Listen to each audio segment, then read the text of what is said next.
2026 সালে সারা বাংলাদেশের সকল শিক্ষা বোর্ডের শিক্ষার্থীরা, আজকে আমরা একটি মাত্র ক্লাসের মাধ্যমে বিজ্ঞানের এই অধ্যায় থেকে মোটামুটি যে কয়েকটা গুরুত্বপূর্ণ শর্ট প্রতি বছর এমসিকিউ আকারে আসে, সেগুলো আমরা একটা মাত্র ক্লাসের এই পাঁচটা যদি আমরা এই পাঁচটা শর্ট করতে পারি, এখানে আমরা 1 থেকে 2টা মার্ক এখান থেকেই পাবো 100%।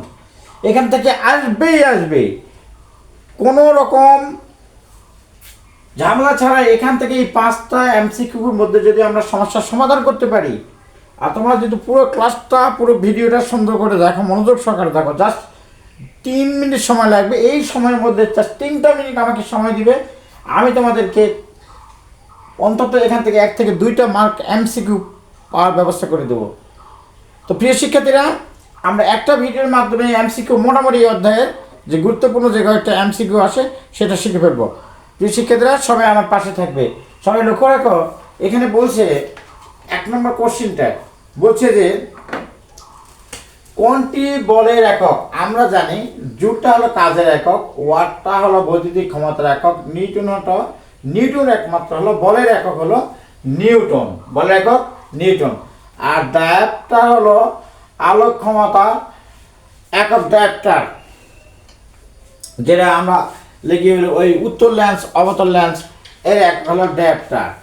নিউটন এর দ্বিতীয় সূত্রের ক্ষেত্রে কোনটি প্রযোজ্য? নিউটনের দ্বিতীয় সূত্র কি বলছে?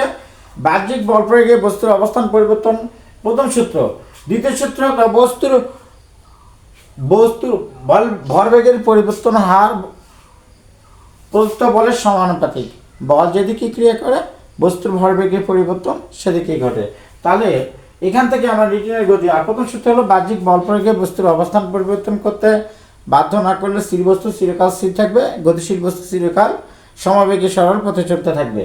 আচ্ছা, চিরকাল সমবেগে সরল পথে চলতে থাকবে। তাহলে নিউটনের দ্বিতীয় সূত্র থেকে কোনটি প্রযোজ্য? নিউটনের দ্বিতীয় সূত্র থেকে আমরা জানি এফ সমান এম এ। এফটা কি? এফটা হলো বল, আর এম এ, অথবা এটা লিখতে বল এফ সমান বল সমান ভর গুণন ত্বরণ, এটা লিখতে পারি, বল সমান ভর গুণন ত্বরণ। আবার দ্বিতীয় সূত্র এটা নিউটনের গতির দ্বিতীয় সূত্র বল থেকে বল সমান লেখা যায় ভর গুণন ত্বরণ। এই কোশ্চেন 1 নম্বর কোশ্চেনটা আসলে ময়মনসিংহ বোর্ড, রাজশাহী বোর্ড, চট্টগ্রাম 2024, 19, 16 এবং 15 সালে। এটা খুবই গুরুত্বপূর্ণ একটা কোশ্চেন। আবার বলছে এখান থেকে একটা কোশ্চেন মার্ক দিয়ে আসবে। 3 নম্বর প্রশ্নটা বলছে থেমে থাকা বাস হঠাৎ চলতে শুরু করলে যাত্রী কোন দিকে হেলবে? সামনের দিকে, ডানার দিকে, বামের দিকে, পেছনের দিকে? এটা হলো পেছনের দিকে। যথার কারণে এটা পেছনের দিকে আরোহী পেছনের দিকে করবে যাত্রী। তেমন তার বাস শুরু করলে যাত্রী কোন দিকে হেলবে? যাত্রী হলো পেছনের দিকে হেলবে, এটা পেছনের দিকে হবে। আর 2 নম্বরটার উত্তর হলো বল সমান ভর গুণন ত্বরণ। আর তৃতীয় 14টা বলছে চলন্ত বাস থেকে থেমে গেলে বাস যাত্রী সামনের দিকে ঝুঁকে পড়ে কেন? ঘুমিয়ে পড়ে থাকার কারণে, অন্যমনস্ক থাকার কারণে, স্মৃতিজড়তার কারণে, গতিজড়তার কারণে। গতি মানে বস্তু গতিতে থাকার ফলে যে জড়তা লাভ করে সেটা হলো গতি জড়তা। স্মৃতি জড়তা হচ্ছে বস্তু স্থির থাকার ফলে যে জড়তা লাভ করে সেটা হলো জড়তা। আর জড়তাটা কি? জড়তা হলো বস্তু যে অবস্থায় আছে চিরকাল সেই অবস্থা থাকতে চাওয়ার প্রবণতা হলো জড়তা।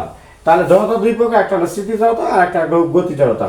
এটা হচ্ছে চলন্ত বাস থেমে গেলে বাস যাত্রী সামনের দিকে ঝুঁকে পড়ে, কারণ হচ্ছে এটা হলো গতি জড়তা, গতিতে থাকার কারণে গতি জড়তা। 5 নম্বর প্রশ্নটা বলছে গাড়িতে চলার সময় আরোহীকে সিট বেল্ট পরতে হয় কেন? এটা হলো গতির কারণে, ওজনের কারণে, আরাম পাওয়ার কারণে, জড়তার কারণে। জড়তা এই হলো জড়তার কারণে সে মানে সিট বেল্ট পরতে হয় আর কি। জড়তাটা কি? বস্তু যে অবস্থা আছে চিরকাল সেই অবস্থা থাকতে চাওয়ার প্রবণতাটাই হচ্ছে জড়তা। প্রিয় শিক্ষার্থীরা, আমরা যদি এই 5টা শর্ট করতে পারি তাহলে সারা বাংলাদেশের সকল শিক্ষা বোর্ডের জন্য এখান থেকে আমরা 1 থেকে 2টা মার্ক আমরা অবশ্যই 79 মানে পেয়ে যাব। তো আমার এই ভিডিওটা যদি ভালো লাগে তবে সবাই লাইক, শেয়ার এবং কমেন্ট করবেন। সবাই ভালো থেকে আগামী 21 তারিখ থেকে তোমাদের এপ্রিল 21 তারিখে তোমাদের পরীক্ষা। পরীক্ষা যেন অবশ্যই সকলে ভালো হয়, সবাই যেন ভালো করো, সবাই যেন ভালো ফলাফল করো, বাবা মা শিক্ষক মণ্ডলীদের যেন মুখে হাসি ফোটাতে পারো, এই দোয়া রইল সকলের জন্য।